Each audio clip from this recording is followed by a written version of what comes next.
Okay, so let's say that you were looking to spend 20,000 Philippine pesos or $400 US or maybe even over that for a smartphone. Usually what would come to people's minds are the Realme GTs or maybe even the Xiaomi Black Sharks of the world. Now while those gaming phones are already pretty good in their own regard, what I'm recommending today and what I think is the better value compared to those phones, and I know that some or most of you are gonna be scratching their heads when I say that I'm recommending the Samsung Galaxy S20.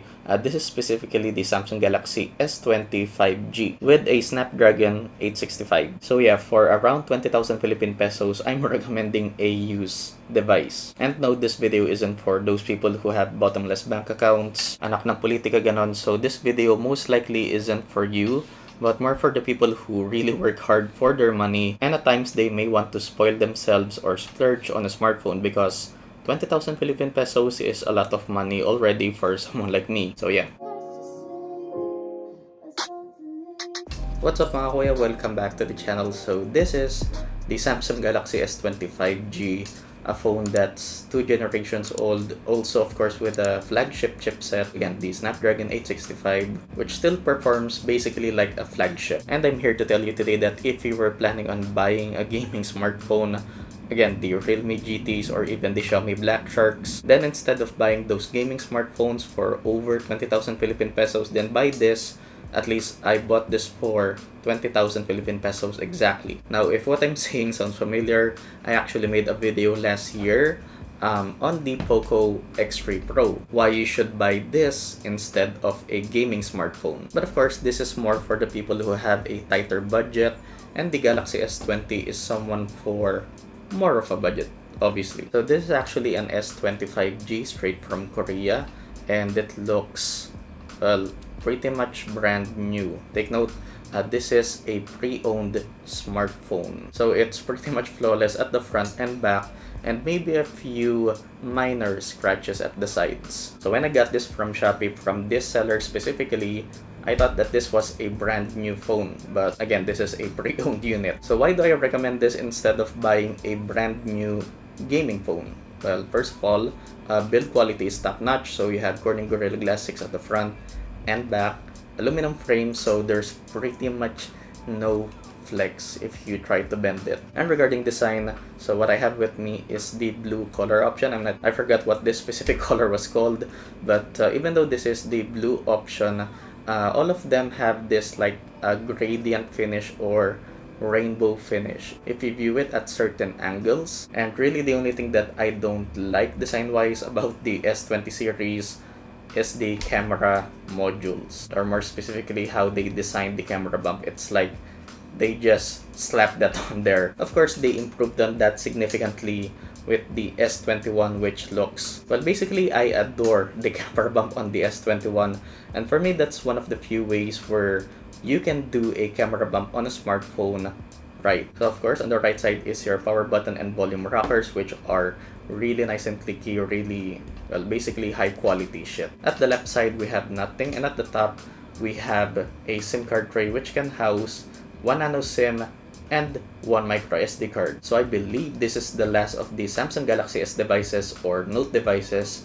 to have expandable storage. Also a secondary noise cancelling microphone, and at the bottom we have the main microphone, USB Type-C charging port, and your bottom firing speaker grill. So unfortunately, this is the first time in the Galaxy S device where Samsung got rid of the headphone jack. And of course at the front we have the 6.2-inch AMOLED display, under display fingerprint scanner, and a hole punch for the front-facing camera, and the earpiece speaker grill, which works with the bottom firing speaker to give you dual stereo speakers. And of course at the back we have the Samsung logo here with the camera modules. And I know that a lot of people are probably gonna comment, why are you stating the obvious? Like, this is a 2-year-old phone.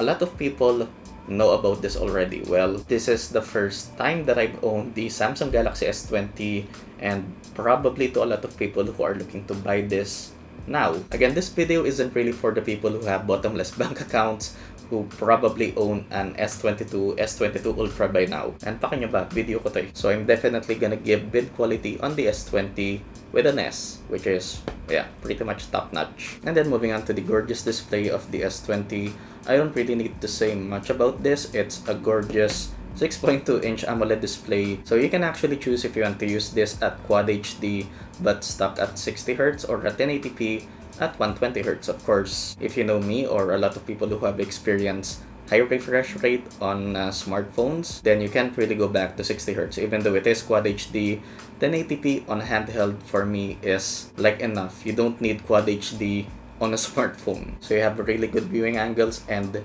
perfectly readable outdoors with a 1200 nit pick max brightness. And really the only thing that I don't like about the display, or at least with the glass covering the front of the phone, is it's a bit curved on the edges, which is, I get it, it's Samsung. But yeah, really that's the only thing that I don't like about it. So the display, definitely an S. And moving on to the triple cameras on the Galaxy S20, so we have a 12 megapixel main sensor with an f1.8 aperture, 64 megapixel telephoto lens with an f2.0 aperture, and a 12 megapixel ultrawide with an f2.2 aperture. And this is also something that I don't need to say much. You have great detail. Colors are a bit oversaturated for my taste. I would want them to be a bit more neutral, but this is something that a lot of people might see as really pleasing to the eye. So it's really subjective. But nevertheless, pictures taken on the Galaxy S20 look really good. And even though you can zoom in up to 30x, I don't recommend using it. And the most that you should zoom in on your pictures is 4x, or at least the most zoom that you can get without losing much detail. And here's the 4K video that you can get on the S20.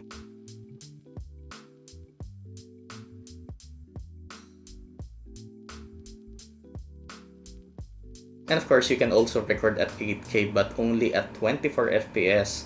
And honestly, you don't really buy a smartphone to record at 8K. So yeah, and selfies taken on the 10 megapixel front-facing camera are really good also, with excellent and I would say almost flawless edge detection with portrait. Okay, so this is the vlog test for the Samsung Galaxy S20 recording at 4K 30 FPS using the front-facing camera, and what you're hearing right now is from the internal microphone of the S20, and this with stabilization turned on, and it's very nice quality.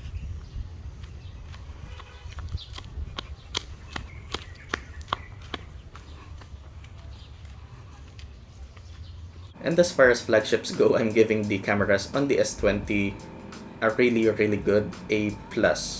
Not really a fan of those oversaturated colors. And moving on to performance on the Galaxy S20, and honestly I don't really need to say much about this also. So again, this has a Snapdragon 865 with 12 gigs of memory. Although this is also available with 8 gigs of memory, either one you get, you'll be really happy with performance on this. Although take note that again, this has a Snapdragon 865 and also available with a variant with an Exynos 990, which at all costs don't buy that, because Exynos chipsets on Samsung's flagship devices have been known to thermal throttle, overheat, and really underperform compared to their Snapdragon counterparts. And really that's the only thing that you need to remember if you are planning on buying a Galaxy S20 now, is get a Snapdragon 865 variant of the S20. And I know people are gonna say, this is a 2-generation old chipset, why would I buy something that's 2 generations old?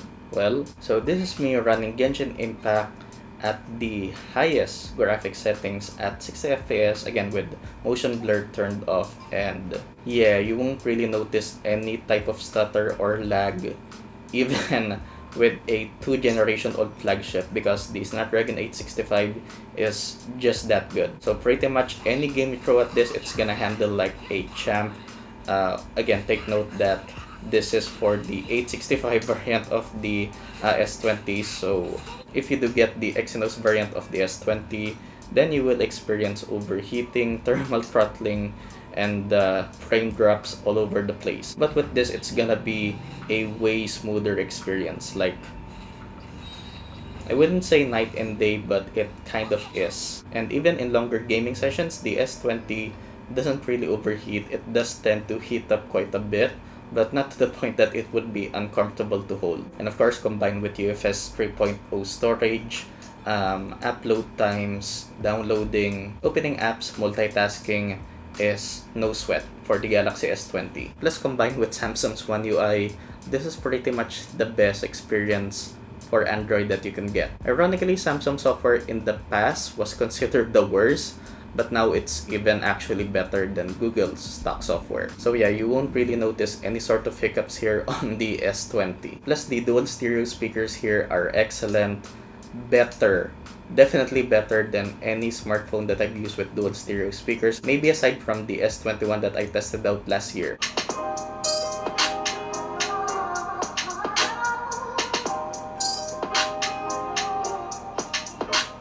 And ironically, even though this is a significantly smaller and thinner smartphone compared to the Poco X3 Pro, this has just way better speakers compared to the X3 Pro. Of course, being tuned by AKG and all that shit. And last up is battery life on the S20, and honestly, this is where it falls kind of a bit short, at least for my use, for someone like me.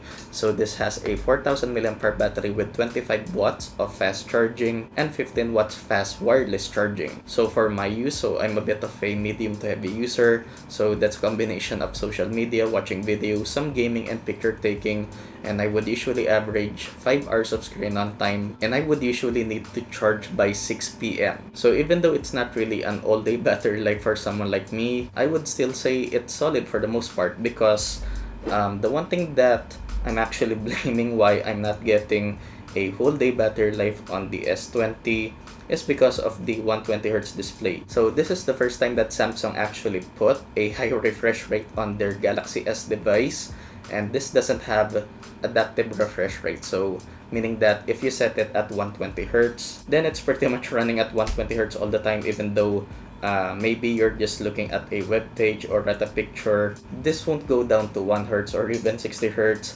whatever you do. But technically, you can get significantly better battery life on the S20 if you just use it at 60 Hz. So yeah, it's up to you, but for me, can't really go back to 60 Hz. And moving on to my main selling point on the S20, why I'd rather recommend this over those gaming phones, again, those Realme GTs, the Xiaomi Black Sharks, is that the S20 has USB 3.0. What does that mean? Basically, turn my S20 into a Switch. So you can play your favorite Android games, emulators, whatever the hell you want to play on a bigger screen just by simply using an HDMI to USB Type-C cable.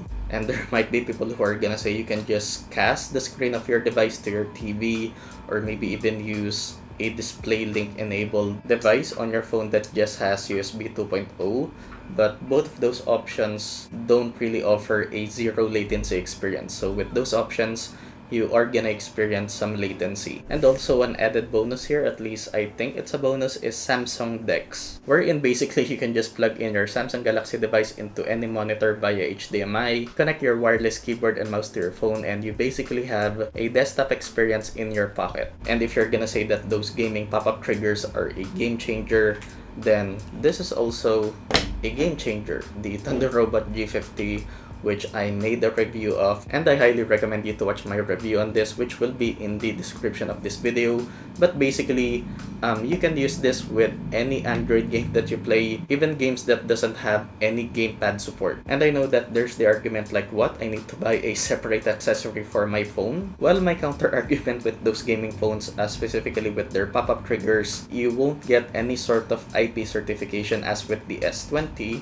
You get IP68, so basically this is water resistant for up to 1.5 meters deep of water for 30 minutes. So what I'm trying to say here is that, in short, the Galaxy S20 is the complete package compared to those gaming phones. It has excellent build quality, display, cameras, which gaming phones just tend to compromise on. Of course, still excellent performance with a 120Hz display, excellent speakers, and battery life, which honestly I can overlook since this has 25 watts of fast charging again, and 15 watts of fast wireless charging. So for me, obviously, I'd much rather buy a Galaxy S20 for 20,000 Philippine pesos or around $400 US than those gaming phones. And for me, the performance on the 865 in here can hold up even for the next 2 to 3 years, so that's very nice. And if I was able to convince you in buying a Galaxy S20 instead of those gaming phones, then of course I'll leave the links in the description on where I bought this. And yeah, hopefully I didn't forget anything, and I'm actually contemplating if I'm gonna be selling this. As you guys know, I buy phones, review them, then sell them after. This is actually the first time that I actually don't want to sell this, but we'll see. As always, leaving a like is the easiest way to support the channel. Consider subscribing if you like my content and turn on notifications for all so you'll be updated on my latest videos. Stay safe mga kuya. Thanks for watching and I'll see you guys in the next one. Peace. Flip a bag, now I'm serving a Tesla. Going back, shawty with me, I stepped up. GTA for the ops, ain't no less stuff. Shawty born to be my angel, yeah, I'm blessed up. Cooking right up in the stew, gotta check the fan. Yeah, I'm watching out for ops, yeah, they know